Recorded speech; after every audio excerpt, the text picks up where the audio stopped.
ఇది మరో దినపత్రిక గంటారావం దినపత్రిక సంబంధించిన వార్తలే ఉన్నా చూద్దాం. ప్రభుత్వ భూమిని మాయం చేశారు. హన్మకొండ నగరంలో యథేచ్ఛగా ప్రభుత్వ భూముల కబ్జా. రెవెన్యూ అధికారులు పాతిన హెచ్చరిక బోర్డులను తొలగించి ఆక్రమిస్తున్న వైనం. ఫోర్జరీ పట్టాలను సృష్టించి కబ్జాలో పాల్పడుతున్నట్టు ఆరోపణలు.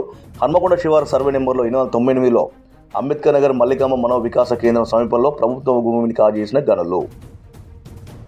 ఇప్పటికే వెలిసిన 2 అంతస్తుల భవనం చోద్యం చూసిన రెవెన్యూ శాఖ సంబంధిత అధికారులు. ప్రభుత్వ భూమిని కాపాడాలంటున్న నగరవాసులు అంటూ మనం ఈ వార్తను గంటారావం దినపత్రిక చూడవచ్చు. ఇక్కడ చూడవచ్చు మనం, ఇది ప్రభుత్వ భూమి అంటూ ఏదైతే పాతిలో ఆ యొక్క బోర్డును అయితే ఊడబిగేసినటువంటి సందర్భం మనం చూడవచ్చు. తదుపరి నిర్మాణం కూడా చేపట్టిలో ఆ నిర్మాణాన్ని కూడా చూడవచ్చు. పూర్తి వివరాలు మరో సంచికలో అంటూ గంటారావం దినపత్రిక యొక్క వార్తను అయితే ప్రచురించింది.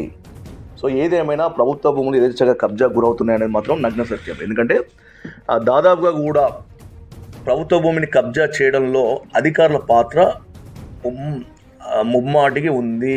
ఎందుకంటే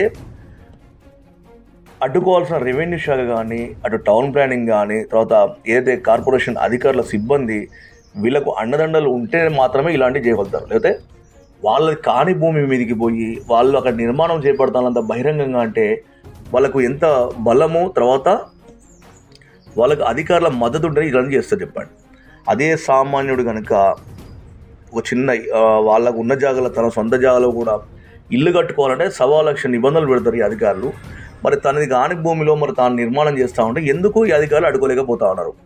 నిజంగా మీకు కనుక చిత్తశుద్ధి ఉంటే, నిజంగా ఆ యొక్క ప్రభుత్వ భూమిలో మరి నిర్మించే నిర్మాణంలో మీకు వాటా లేకపోతే, మీరు ఎటువంటి అవినీతికి పాల్పడకపోతే ఖచ్చితంగా వాళ్ళపైన చర్యలు తీసుకోవాలని అందరి టీవీ డిమాండ్ చేస్తూ ఉంది. లేని పక్షంలో మాత్రం ఖచ్చితంగా ఉన్నతాధికారులకు మీ పైన ఫిర్యాదు చేయాల్సి వస్తుంది. ఈ వార్తను మనం గంటారావం దినపత్రికలో చూడవచ్చు.